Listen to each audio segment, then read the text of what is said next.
Hello everyone.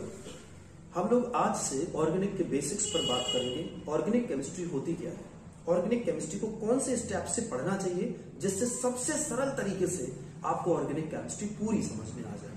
तो हम लोग यहां से स्टार्ट करते हैं कि जो ऑर्गेनिक केमिस्ट्री की स्टार्टिंग है वो तो काफी पहले से हुई थी। ऑर्गेनिक मतलब कार्बन के कंपाउंड्स, कार्बन और उसके कंपाउंड्स। सबसे पहले एक साइंटिस्ट था जिसका नाम था बर्जीलियस।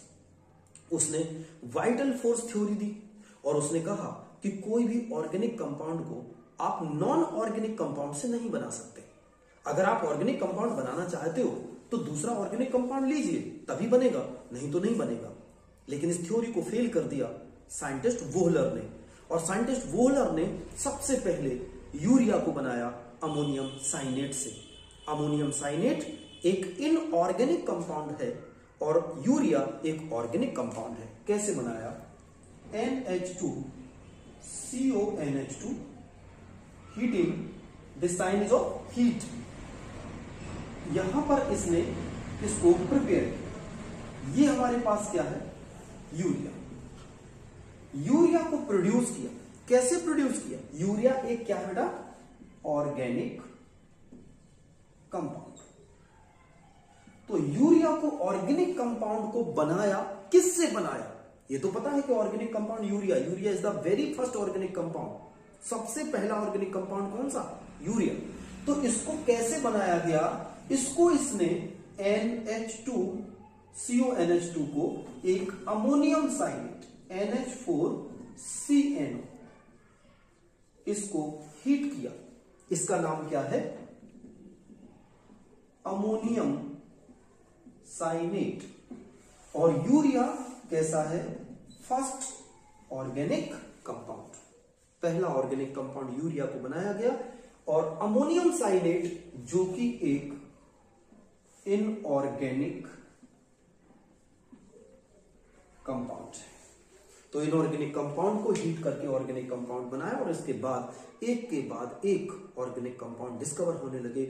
और इसके बनते ही this is the very first organic compound prepared in lab by scientist Wohler. और उसके बाद एक ऑर्गेनिक कंपाउंड बनते चले गए। आज लाखों की तादाद में ऑर्गेनिक कंपाउंड बन चुके हैं। लेकिन इतने सारे ऑर्गेनिक कंपाउंड्स को कैटेगरी क्या दी जाए, कहां कैसे रखा जाए, तो उसके लिए हम लोगों को एक छोटा सा बेसिक देखना पड़ेगा। और वो बेसिक क्या है? वो बेसिक है कार्बन की एक वेरी यूनिक प्रॉपर्टी जिसको कैटिनेशन कहते हैं। कार्बन की प्रॉपर्टी कैटिनेशन प्रॉपर्टी। कार्बन की जो कैटिनेशन प्रॉपर्टी है वो एक ऐसी प्रॉपर्टी है कि carbon can form single bond, carbon can form double bond और carbon can form triple bond. तो सिंगल बॉन्ड, डबल बॉन्ड और triple bond plus cyclic compound भी कार्बन बना सकता है। तो कार्बन के पास ये यूनिक प्रॉपर्टी जो है उसको हम लोग बोलते हैं catenation. Catenation of power of carbon, that carbon can form single bond, carbon can form double bond, carbon can form cyclic compound, carbon can form aromatic compound। तो इसके large number of compounds बनते हैं। तो पहले हम बात करेंगे कि कार्बन के सिंगल बॉन्ड वाले कंपाउंड, फिर कार्बन के डबल बॉन्ड वाले कंपाउंड, फिर कार्बन के ट्रिपल बॉन्ड वाले कंपाउंड, और फिर हम बात करेंगे साइक्लिक कंपाउंड्स में एरोमेटिक और aliphatic, cyclic, non cyclic compounds की। तो पहले हम बात करते हैं कार्बन के वो कंपाउंड जिसमें सिर्फ सिंगल बॉन्ड प्रेजेंट होता है। एज वी नो कि कार्बन मैक्सिमम 4 बॉन्ड बना सकता है बिकॉज उसकी वैलेंसी कितनी होती है? 4। तो कार्बन कैन फॉर्म 4 बॉन्ड। तो सबसे पहले हम देखते हैं वो कंपाउंड जो कार्बन का सिंगल बॉन्ड बनाएंगे, या वो कंपाउंड जिसमें कार्बन कार्बन के बीच में डबल बॉन्ड्स होंगे, या वो कंपाउंड जिसमें कार्बन कार्बन के बीच में ट्रिपल बॉन्ड होंगे। और ऐसे कंपाउंड्स को क्लासिफिकेशन करने के लिए हमें पढ़ना पड़ेगा एक छोटा सा क्लासिफिकेशन वेरिएबल। क्या है वो? क्लासिफिकेशन ऑफ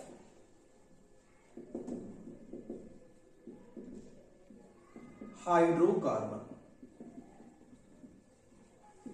इसमें हाइड्रोकार्बन को 2 पार्ट्स में डिवाइड किया गया है।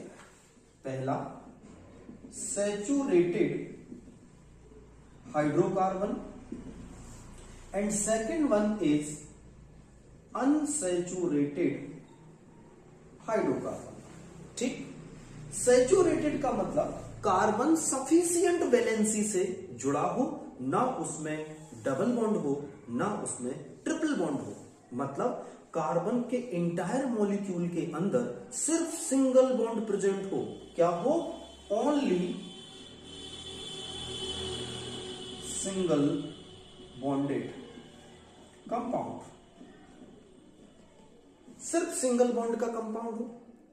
इसको रिप्रेजेंट किया जाएगा CnH2n+2 से।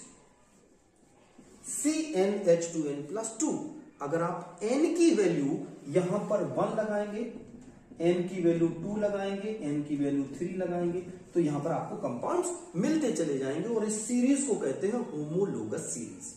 जरा इसमें n की वैल्यू 1 लगाइए, क्या मिलेगा? CH4। जरा इसी में n की वैल्यू 2 लगाइए, n की वैल्यू 2 लगाने पर क्या मिलेगा? C2H6। जरा इसमें n की वैल्यू 3 लगाइए तो क्या मिलेगा? C3 और H3 2 जा 6 + 2 H8 मिलेगा। एंड सो यहां पर आपको मिलते हुए चले जाएंगे कंपाउंड्स। और ये जो सीरीज मिलेगी, इस सीरीज को कहेंगे होमोलोगस सीरीज ऑफ एल्केन। दो कंपाउंड्स के बीच में CH2 का डिफरेंस आता है, ये याद रखना है। आप अगर इस कंपाउंड में CH2 को जोड़ेंगे तो आपको ये कंपाउंड मिल जाएगा। इसको कहते हैं होमोलोगस सीरीज ऑफ एल्केन। लिख दे रहा हूं इसको, होमोलोगस सीरीज ऑफ एल्केन। जरा अनसैचुरेटेड पर बात करते हैं। वो कंपाउंड जिनमें या तो ट्रिपल बॉन्ड होगा या डबल बॉन्ड होगा। तो डबल बॉन्ड वाले कंपाउंड को, डबल बॉन्डेड हाइड्रोकार्बन या उसके कंपाउंड्स को हम लोग बोलेंगे एल्कीन्स, और CnH2n से इसको रिप्रेजेंट करेंगे। जबकि ट्रिपल बॉन्डेड कंपाउंड को, ट्रिपल बॉन्डेड कंपाउंड, इसको हम लोग बोलेंगे एल्काइंस, और इसको हम रिप्रेजेंट करेंगे CnH2n-2 से। ये याद रखना। तो हमने एल्केन को रिप्रेजेंट किया CnH2n+2, एल्केन को रिप्रेजेंट किया CnH2n, और एल्काइंस को रिप्रेजेंट किया CnH2n-2। अगर हम इसमें n की वैल्यू लगाएं तो कहां से स्टार्ट करेंगे? डियर स्टूडेंट्स, इसमें n की वैल्यू 1 से स्टार्ट नहीं करेंगे, क्योंकि 1 कार्बन 2 बॉन्ड्स को कैसे बना सकता है? डबल बॉन्ड एक कार्बन से कैसे डायरेक्ट कनेक्ट हो सकते हैं? तो सिंगल सिंगल बनाएगा वो। तो आप यहां पर n की वैल्यू स्टार्ट करेंगे 2 से, और यहां पर भी n की वैल्यू स्टार्ट करेंगे 2 से, क्योंकि डबल बॉन्ड मिनिमम 2 कार्बन के बीच में बन सकता है, ट्रिपल बॉन्ड भी मिनिमम 2 कार्बन के बीच में बन सकता है। तो इसका पहला मेंबर क्या हो जाएगा? इसका पहला मेंबर होगा C2H2। आप लगा के देख लीजिए 2। अगर हम इसका दूसरा मेंबर बनाना है तो मिलेगा C3, और 3 2 जा 6H6 एंड सो ऑन। और ये जो सीरीज मिलेगी, इस सीरीज के 2 कंसेक्यूटिव मेंबर्स के बीच में डिफरेंस आएगा CH2 का, और इसको बोलेंगे होमोलोगस सीरीज ऑफ एल्कीन। इसी तरह से अगर हम इसमें वैल्यू लगाएं, n की वैल्यू, ये n की वैल्यू इसमें 2 लगाने से यहां मिलेगा C2H4। ठीक है, इसमें वैल्यू लगाने से मिलेगा आपको कितना? C3H8। आपको 3 लगाया तो 6 मिलेगा, ये हो जाएगा। ठीक है, ये थोड़ा सा इसकी वैल्यू लग गई थी। C2H4, देखिए लगाइए जरा n की वैल्यू 2, C2H2 2 जा 4, और यहां पर लगाएंगे, अगर आप n की वैल्यू यहां पर 3 लगाएंगे तो क्या होगा? C3H3 2 जा 6। ठीक है, तो ये किसके मिलेंगे मेंबर आपको? एल्कीन के। एल्काइन के मेंबर लगाना है तो क्या मिलेगा आपको? n की वैल्यू लगाइए जरा, यहां पर n की वैल्यू 2 लगाएंगे तो पहला मेंबर मिलेगा C2H2। ओके, और दूसरा मेंबर यहां पर मिलेगा, अगर आपने n की वैल्यू 3 कर दी तो 3C हो जाएगा, और 3 2 जा 6 -2 कर दीजिए तो H4 आ जाएगा। तो हमारे पास ये जो मेंबर मिला, ये किसके मेंबर्स मिल रहे हैं? एल्काइंस के। और इनकी जो सीरीज मिलेगी, इनके 2 मेंबर के बीच में भी डिफरेंस किसका आएगा? CH2 का। तो CH2 का डिफरेंस होगा दोनों के बीच में। हर अगला मेंबर जो आप बनाएंगे उसमें आप CH2 जोड़ते चले जाइए, और ये सीरीज कहलाएगी होमोलोगस सीरीज ऑफ एल्काइन। ये सीरीज कहलाएगी होमोलोगस सीरीज ऑफ एल्कीन और ये सीरीज कहलाएगी होमोलोगस सीरीज ऑफ एल्कीन। तो स्टूडेंट्स, एक बात को याद रखना है आपको कि एल्कीन क्या है, सिंगल बॉन्डेड हाइड्रोकार्बन, एल्कीन्स क्या है, डबल बॉन्डेड हाइड्रोकार्बन्स, और एल्काइंस क्या है, ट्रिपल बॉन्डेड हाइड्रोकार्बन्स। आप आज के लिए इस लेक्चर में इन सभी एल्कीन का और एल्काइंस का 8 मेंबर प्रिपेयर करें, और 8 मेंबर्स कैसे आप बनाएंगे याद रखना। अगर जैसे मैंने आपसे कहा कि एल्कीन का 5th मेंबर बनाइए, तो एन की वैल्यू 5th नहीं रखेंगे आप, एन की वैल्यू, क्योंकि जब आपने इसका पहला मेंबर बनाया था तब आपने एन की वैल्यू कितनी ली थी, 2। तो जब आप इसका 5th मेंबर बनाएंगे तो एन की वैल्यू कितनी लेंगे, 5th मेंबर के लिए एन की वैल्यू 6, एक बढ़ा के लेना है, क्योंकि इसका पहला मेंबर एन कहां से स्टार्ट हुआ, पहला मेंबर जब आपने बनाया तब फॉर्मूले में एन की वैल्यू 2 लगाई थी, तो दूसरे मेंबर में कितनी लगाओगे, 3, तीसरे मेंबर में कितनी लगाओगे, 4 एंड सो ऑन। इसी तरह से अगर मैं आपसे बोलूं कि एल्काइन का 5th मेंबर बनाइए, तो 5वां मेंबर जब आप एल्काइन का बनाएंगे तो उसमें वैल्यू कितनी लगाएंगे, 6, क्योंकि आपने पहले मेंबर में वैल्यू कितनी लगाई है, 2।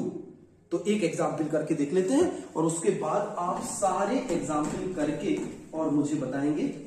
कम से कम आप हर एक एल्कीन और एल्काइन में कम से कम 8 मेंबर्स को जरूर लिखिएगा, ठीक है। चलिए मैं लिखता हूं 4th member of alkene, okay, CnH2n। तो आपको मालूम है n की वैल्यू हमने स्टार्ट किससे की थी, 2 से, तब क्या मिला था हमें, 1st मेंबर। तो हमें चाहिए कौन सा, 4th मेंबर, तो हमें फॉर 4th मेंबर n लगाना पड़ेगा आपको 5। तो इसमें अगर आप 5 लगा दो तो C5 और 5 to the 10, this will be the member. 4th के लिए कितना मेंबर, C5H2। इसी तरह से एल्काइन की भी बात करें तो उसमें भी, क्योंकि एल्काइन का पहला मेंबर कहां से स्टार्ट होता है, 2 से, इसलिए अगर मैं कहूं कि 7th मेंबर ऑफ एल्काइन, तो n की वैल्यू कितनी लगाएंगे आप, 8। आज सभी के एल्कीन और एल्काइंस के 8 मेंबर्स को लिखिए, उनके नाम लिखिए और जरूर मुझे कमेंट बॉक्स में बताइए। Thank you so much. Next lecture में इसके आगे स्टार्ट करें।